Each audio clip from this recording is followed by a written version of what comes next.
আল্লাহর নবীর সাহাবী হযরত ওমর বলে, নবী গো, আমি তাকায়া দেখি মানুষ লুকিয়ে লুকিয়ে নামাজ পড়ে, আল্লাহর এত বড় হুকুম কেন লুকিয়ে পড়বে? আল্লাহর নবী বলেন, ওমর, প্রকাশ্যে নামাজ পড়া যায় না রে।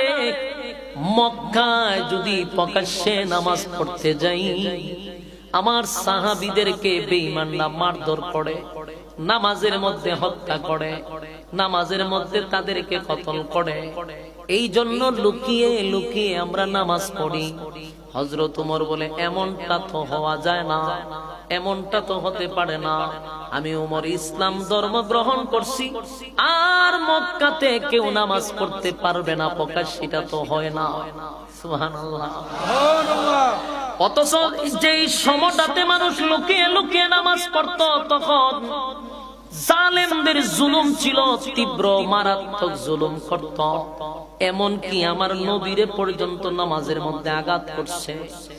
আল্লাহর হাবিব যখন খানায়ে কাবার সামনে গিয়া দাঁড়াইলো, আল্লাহর নবী নামাজে দাঁড়াইছে খানায়ে কাবার সামনে।